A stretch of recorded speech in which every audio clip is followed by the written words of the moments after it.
Hi everyone, I'm Sarah Brown. I'm the assistant principal over at Helen Hunt Jackson Family Tree Learning Center. Tonight I'll be reading chapter 4 of The Lion, the Witch, and the Wardrobe. And the title of this chapter is The Turkish Delight. "But where are you?" said the queen again. "Are you a great overgrown dwarf that has cut off its beard?" "No, your majesty," said Edmund. "I never had a beard. I'm a boy." "A boy?" she said. "Do you mean you are a son of Adam?" Edmund stood still, saying nothing.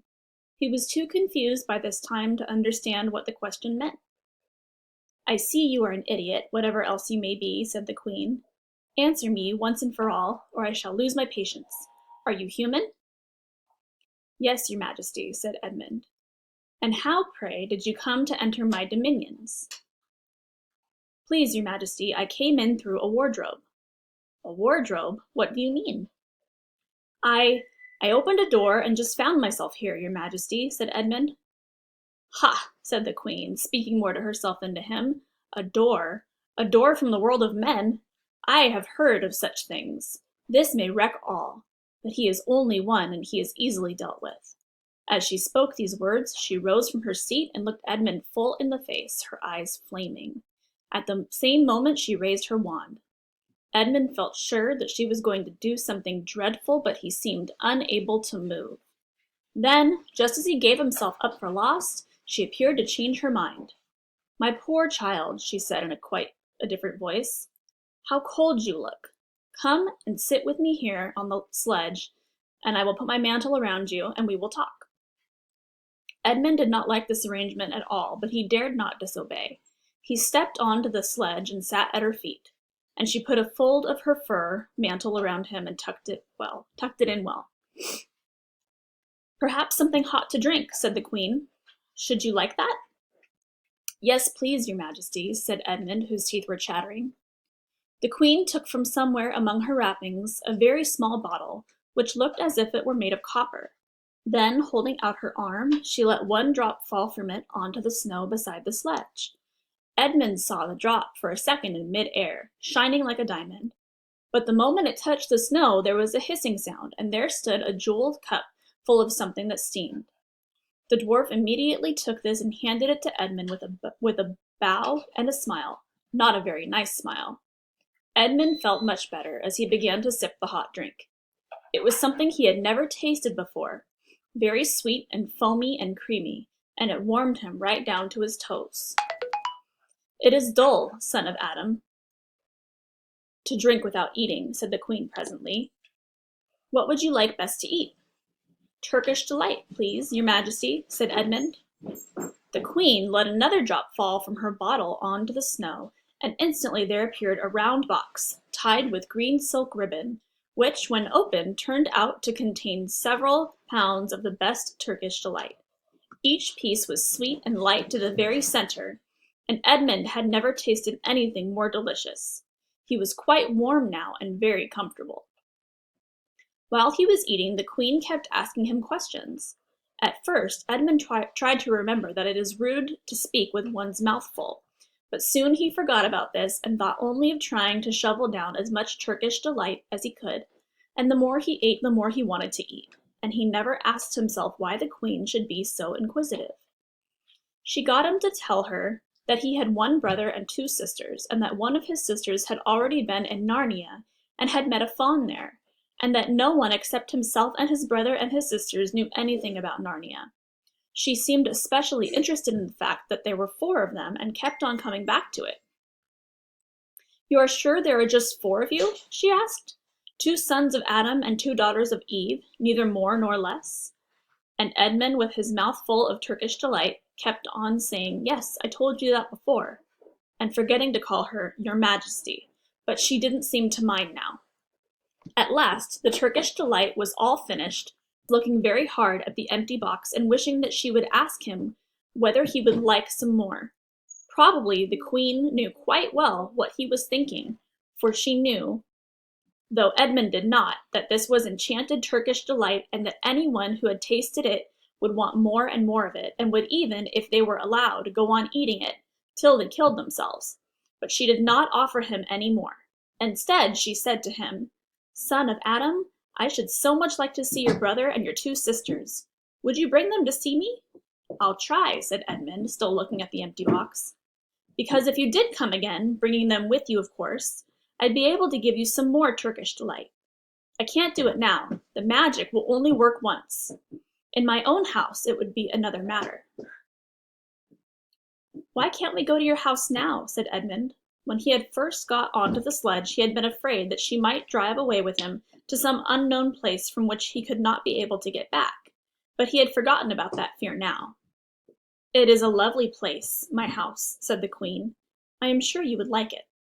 There are whole rooms full of Turkish delight, and what's more, I have no children of my own. I want a nice boy whom I could bring up as a prince, and who would be king of Narnia when I am gone. While he was prince, he would wear a gold crown and eat Turkish delight all day long, and you are much the cleverest and handsomest young man I've ever met. I think I would like to make you the prince, some day, when you bring the others to visit me." "Why not now?" said Edmund. His face had become very red and his mouth and fingers were sticky. He did not look either clever or handsome, whatever the Queen might say. "Oh, but if I took you there now," she said, "I shouldn't see your brother and your sisters. I very much want to know your charming relations. You are to be the prince and, later on, the king, that is understood. But you must have courtiers and nobles. I will make your brother a duke and your sisters duchesses." "There's nothing special about them," said Edmund, "and anyway, I could always bring them some other time." "Ah, but once you were in my house," said the Queen, "you might forget all about them. You would be enjoying yourself so much that you wouldn't want the bother of going to fetch them. No, you must go back to your own country now and come to me another day, with them, you understand. It is no good coming without them." "But I don't even know the way back to my own country," pleaded Edmund. "That's easy," answered the Queen. "Do you see that lamp?" She pointed her wand, and Edmund turned and saw the lamp, the same lamp-post under which Lucy had met the fawn. "Straight on, beyond that, is the way to the world of men. And now look the other way." Here she pointed in the opposite direction. "And tell me if you can see two little hills rising above the trees."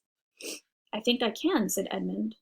"Well, my house is between those two hills, so next time you come you have only to find the lamp-post and look for those two hills and walk through the wood till you reach my house. You had better keep the river on your right when you get to it, but remember you must bring the others with you. I might have to be very angry with you if you came alone." "I'll do my best," said Edmund. "And by the way," said the Queen, "you needn't tell them about me. It would be fun to keep it a secret between us two, wouldn't it? Make it a surprise for them. Just bring them along to the two hills. A clever boy like you will easily think of some excuse for doing that. And when you come to my house, you could just say, 'Let's see who lives here,' or something like that. I'm sure that would be best. If your sister has met one of the fawns, she may have heard strange stories about me. Nasty stories that might make her afraid to come to me. Fawns will say anything, you know. And now—" "Please, please," said Edmund suddenly. "Please couldn't I just have one piece of Turkish delight to eat on my way home?" "No, no," said the Queen with a laugh. "You must wait till next time." While she spoke, she signaled to the dwarf to drive on. But as the sledge swept away out of sight, the Queen waved to Edmund, calling out, Next time! Don't forget, come soon." Edmund was still staring after the sledge when he heard someone calling his own name, and looking round he saw Lucy coming towards him from another part of the wood. "Oh, Edmund," she cried, "so you've got in too! Isn't it wonderful?